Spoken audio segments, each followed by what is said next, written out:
Hello, hello, welcome back to my channel. My name is Kaylin, this is Full Purpose and Heart, and today we are going to talk about spelling.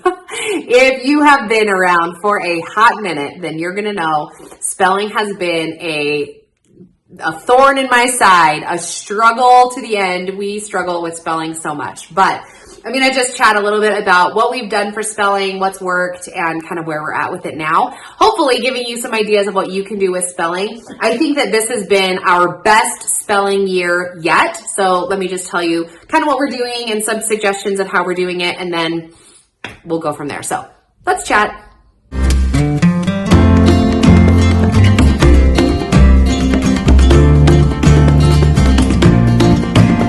Okay, I have 3 curriculums here that we are going to talk about. And in all of our years of struggled spelling, I have found that for me, the traditional old school lists of spelling words works best. We've tried a lot. We've tried phonetics and we've tried, anyway, all kinds of stuff. But this seems to be kind of a system that sticks the best for me.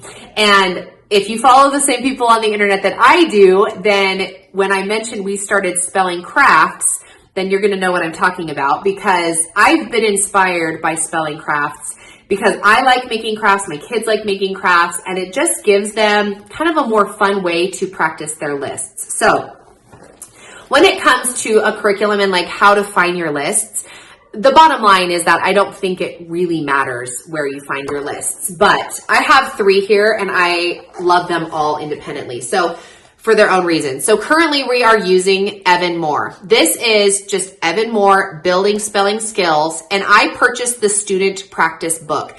When you go to buy your spelling from Evan Moore, they have a teacher's book and then they have the student book.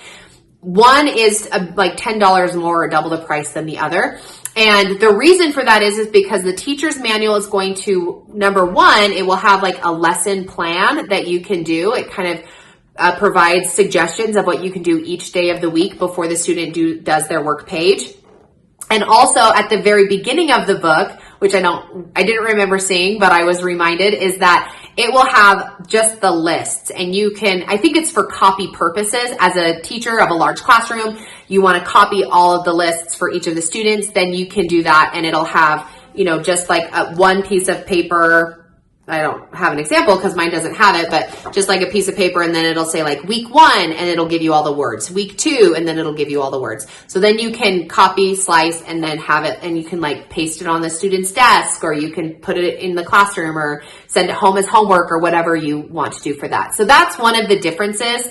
And then you just pay the extra bucks. I think that the paper is a lot thicker too. This is just like kind of like newspaper quality paper, just very thin, but durable. So anyway, this is one option. And what you're doing essentially is you're just getting your student's list of words. This is 4th grade level. So she has 18 words here in week, 19 that I opened up to. Okay. So now you have your list of words. And then from there, how you build your spelling week. So for us, my kids do spelling every day. They just do one activity page per day. All right. So this would be Monday. Then they do this on Tuesday. Then they have a page for Wednesday and they have a page for Thursday. I've been doing that system for a long time and it's a little bit rocky. So when we added a spelling craft to our spelling week, it just seemed to make such a difference. It just blossomed into a beautiful experience, whereas before it was just the drudgery that is spelling. So a spelling craft is when you come up with some kind of image or picture that you want your kids to create with just construction paper. Okay. A few examples. The week that we were studying the birth of a nation, I had my kids make an American flag. This is just a part of our family school. So instead of doing I just barely posted a video about how I organize our school day. So watch that if you don't know what I'm talking about. But instead of character or manners or flashcards, we'll do a spelling craft. And that will be, based on either something that we're studying in history or science. So for this one, it was that, or it will be seasonal. So this spelling craft, I had witches' hats, and we put one word on each witch's hat and then glued it to some construction paper. I always let my kids choose whatever construction paper they have. And I always have the manipulative ready to go before we start, just to save time. So for this one, I had all of the hats already cut out, and I put all of the hats, I should have brought it here, but I just have one of those like little snack, like kid snack bowls that are just, you can get them from IKEA or Walmart or whatever, Amazon, I'm sure. Anyway, and I will put each of my child's craft supplies in that bowl the day before or the week before when I like plan the whole week. And then they stack and they store really easily. And then you just divide them up and you say, this is yours, this one's yours, this is yours. And it has all of the manipulatives that they need for that craft, okay? This particular week we did pumpkins. So again, I had their little bowl and I would have their eyes and this little thing already in. And then we're ready to go. And then we cut out the big piece of paper. This particular one, they were leaves on a tree. So that was really easy. Okay, those are just a couple of examples, but it gives them an opportunity to write their spelling words so they practice the writing in a fun and creative way. And my older student, he loves art in general and crafting and that sort of thing, just like images. So he has a fun time putting it together. And then my youngest one has fewer words, so it's not as intense for him. So that's example number one. Now, you can do the same thing with pretty much any curriculum. So this one is a BJU Press curriculum. The difference is a price tag, okay? Evan Moore is going to be less expensive than the BJU Press student book. And BJU Press is also going to have the option that you can buy a teacher's manual. I didn't buy that, so I'm not even sure I can't speak to it. I don't know what it's in there or anything like that. But you'll notice that it's the same format, okay? Here's her list of words. This is level 1, so here's the list of words. Then we have activity 1, activity 2, activity 3, activity 4. Can we notice the color? You already know. You already know I'm about to pay extra dollars to BJU Press so I can have a colorful book. Maybe we'll do that next year, okay? But it's the same idea. So you practice your words, and instead of the monotony of practicing them on this page, right, wherever it is, where it's just like copy it straight over, this is what it looks like, right? Just write the words, and then they want you to fold this paper over like this and then write them again. It's fine, but please, aren't our hearts so much happier looking at color? They really are. Can I compare one activity to another? They're just spelling activities. So they kind of are very similar. This one you're just writing, it says write the words that rhyme with each. Which of your spelling words rhymes with then, cash, dust, math? Draw a line from the picture to the correct word. That's that one. Mark each word that's spelled correctly. Okay. These are all the same activities. I can guarantee you that. This one, I will say, if you're unfamiliar with BJU Press, they are a Christian publishing company. So you will have, this has a scripture up in the corner, or they'll have draw a picture to a Bible or something like that. They tie it in ever so slightly. I mean, if you're trying to steer clear, please, it's really easy to do with this curriculum. But, anyway, it's the same idea and it's colorful, but you do have the list, and then you can make a fun spelling craft that goes along with it, okay? That has worked excellently for us too. The last one that I have, this was the very first spelling curriculum that I purchased, and I got it because it was so cute. I was just a new homeschooler, but I am going to show you this because I recommend it. It is cute. I will not recommend it if you don't like putting together books. I love putting together little workbooks for my kids, so I love it. But this is a little workbook. You get it as a PDF file, and then for all of the months, she has it seasonally, whatever. You already know I love it because it's seasonal, right?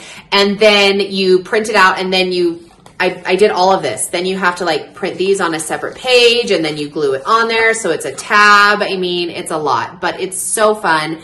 And I would be tempted to do it again, except she only has it for, I believe this was a first grade level. Check the description box below and I will put the link there. The shop, again, it's on Teachers Pay Teachers, is Double Dose of Learning. And it's just darling. If you put the book together, she has, here's your spelling list. So again, very simple. You can then take this list and say, okay, now we're going to make a spelling craft. Very simple. And then her activities are a lot more interactive, I guess you could say. They're kind of fun. So this one was paint your words, sentence time. So you were going to write a sentence with your words, kind of similar idea. And then write your spelling words in pencil, pen, and marker. So you were doing it 3 different ways.